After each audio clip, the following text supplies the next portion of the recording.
whether these airbags are actually from an Audi A3. It's just like, it's super simple. It's even more simple than most of the cars that I've worked on. It's like completely hollow as well, isn't it? Yeah, it's hollow, yeah. It's just the same stuff as we use on every other car. This would have been quite an easy fix because it actually unbolts from back there. Completely repaired. Yep. Like you would never know. Now we sent these seatbelts off to the airbag team and they reset the explosive. So they've got new explosive in which lock the seatbelts out when you're in an accident. So now they're fully safe to go back in. Before you even think about buying a Bugatti Chiron, it's worth slowing down and really understanding what you're stepping into. This isn't just another supercar. It's a machine that sits at the absolute peak of automotive engineering. A 3 million pound statement of power, precision, and exclusivity. 16 cylinders, 4 turbochargers, around 1,500 horsepower, a top speed that pushes beyond 260 miles per hour. On paper, it represents the most extreme version of what a road car can be. But beneath that image, beneath the carbon fiber, the handcrafted interior, and the carefully curated aura of perfection, there's another layer to the story. One that most people never see, and one that becomes impossible to ignore once you start looking closely enough. Because hidden inside this multi-million pound hypercar, in places you would never think to check, are components that don't come from a world of exclusivity at all. Parts that trace back to cars most people would consider ordinary. Components linked to vehicles like the Audi A3, or even systems that echo engineering found in something as accessible as a Honda Civic. There are connections that reach into Aston Martin DB11 components, and even into the utilitarian backbone of a Volkswagen Transporter. At first, that sounds like a contradiction. A 3 million pound hypercar built, at least in part, from pieces that exist far outside its price bracket. But the deeper you go into this story, the more you realize that the contradiction isn't the most important part. The real story lies in what that discovery reveals. That discovery didn't come from a lab or an official teardown. It came from a rebuild. Over the course of more than a year, Matt Armstrong has been working through one of the most ambitious automotive projects ever documented online. A crashed Bugatti Chiron Sport, rebuilt piece by piece without direct manufacturer support. No official documentation, no access to factory-supplied components, no safety net, just problem-solving, reverse engineering, and a willingness to go further than most people would even consider attempting. And in doing so, he didn't just rebuild a car. He uncovered something far more uncomfortable for the brand behind it. At first glance, it's easy to frame this as a scandal. The idea that a hypercar of this level shares parts with far more affordable vehicles sounds like something designed to shock. But the reality is more nuanced, and understanding that nuance is key. Modern automotive manufacturing doesn't exist in isolated silos. Brands operate within larger groups, sharing resources, technology, and components to streamline development and ensure reliability. Bugatti itself sits within a network that includes brands like Audi, Porsche, and Lamborghini. Within that structure, sharing components isn't a shortcut, it's a strategy. Why engineer an entirely new airbag system from scratch when one already exists, has been rigorously tested, and meets the required standards? Why redesign a starter motor when a proven solution already performs exactly as needed? From an engineering perspective, it makes complete sense. It reduces redundancy, cuts unnecessary development costs, and leverages existing expertise. The real question, the one that starts to shift the tone of this entire conversation, isn't why these components are shared.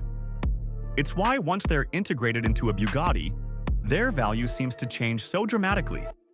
Because what Matt Armstrong's rebuild has shown, consistently and repeatedly, is that many of these parts are available independently at a fraction of what they would cost through official channels. And that's where things begin to feel different.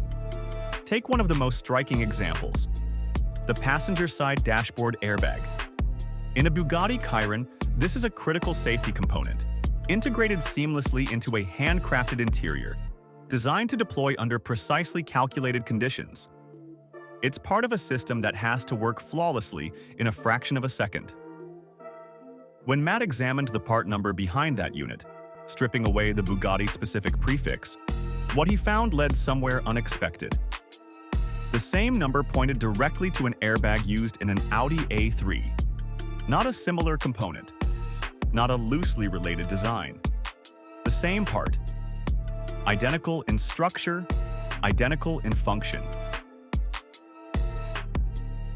To confirm it, he sourced the Audi version. Side by side, the similarities were undeniable. The connectors matched. The mounting points aligned perfectly. When installed into the Bugatti's dashboard, it fit without modification. The realization wasn't just surprising, it was definitive.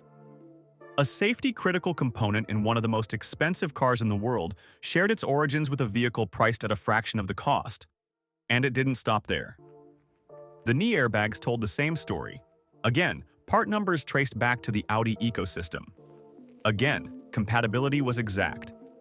At this point, you might assume the explanation is straightforward. Shared components within the same manufacturing group. Logical, efficient, expected. But then the pattern shifted. Because the next discovery didn't come from within that same corporate family. It came from somewhere else entirely. The steering wheel airbag system contains a small but crucial element.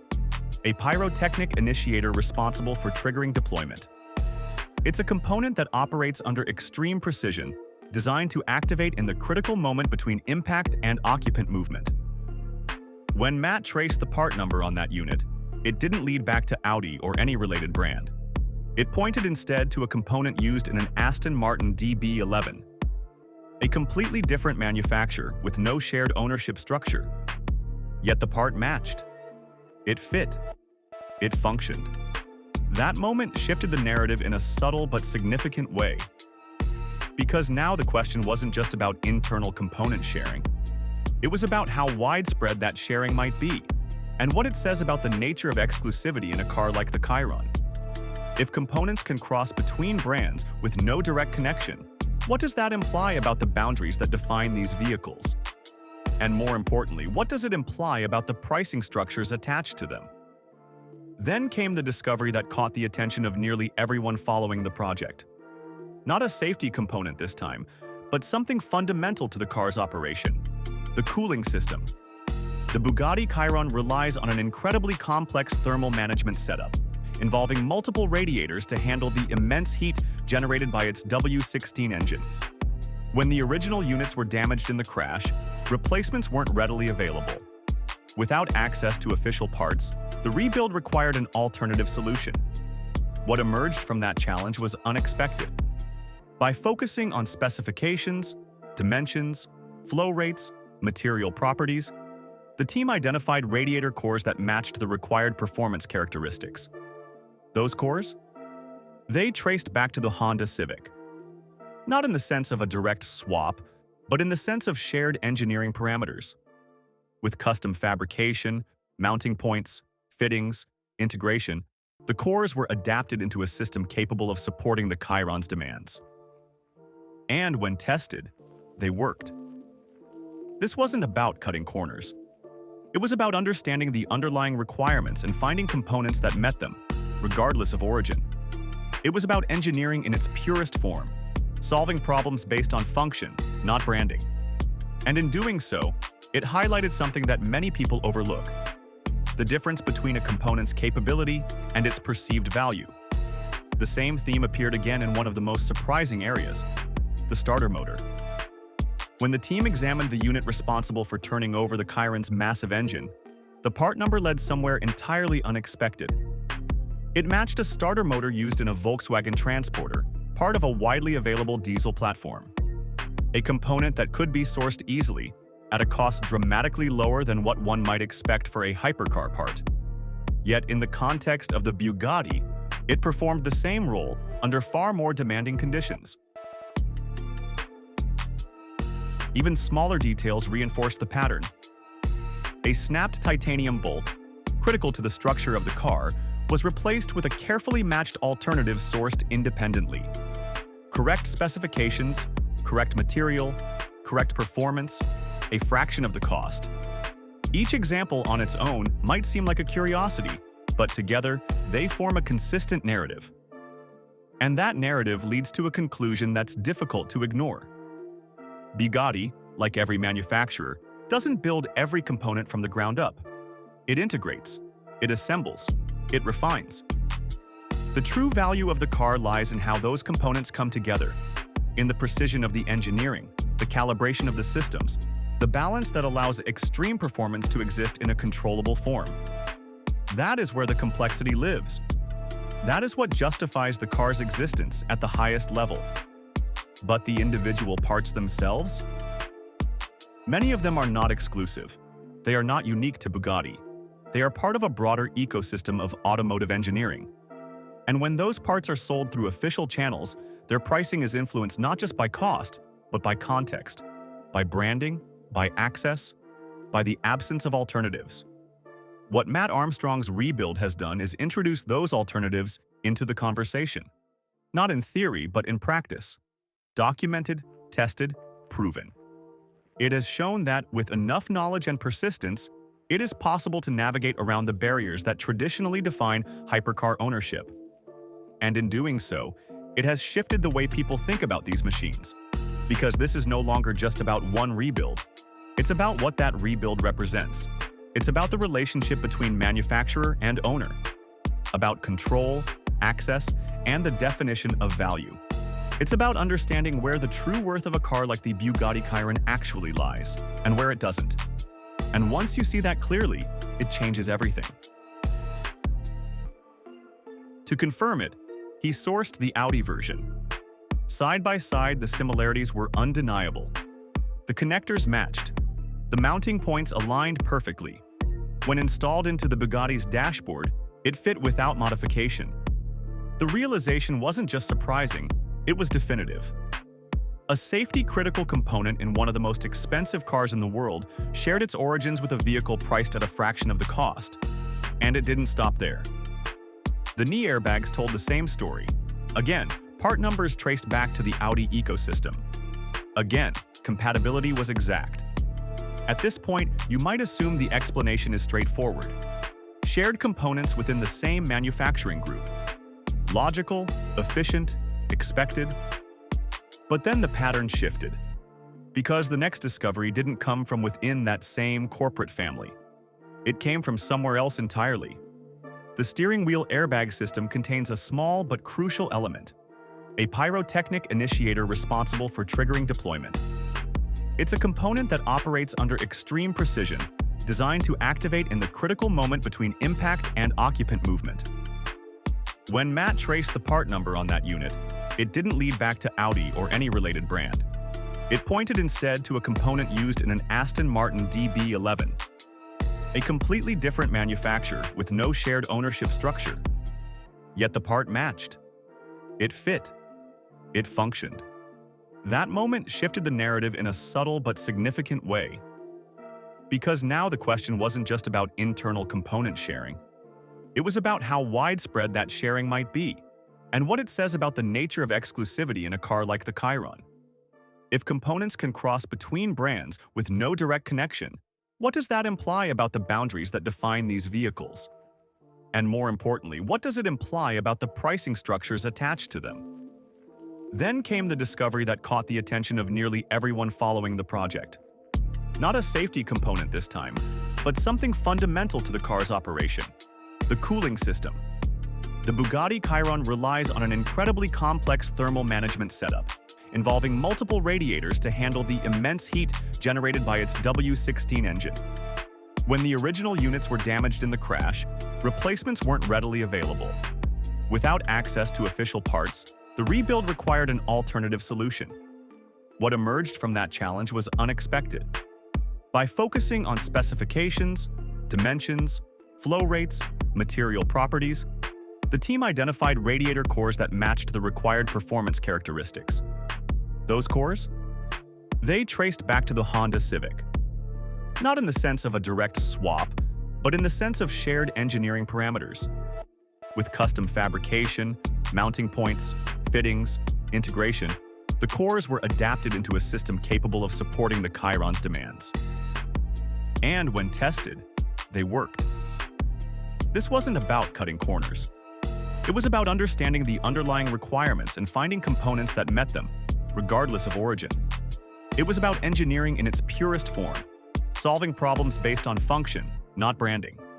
And in doing so, it highlighted something that many people overlook: the difference between a component's capability and its perceived value. The same theme appeared again in one of the most surprising areas: the starter motor. When the team examined the unit responsible for turning over the Chiron's massive engine, the part number led somewhere entirely unexpected.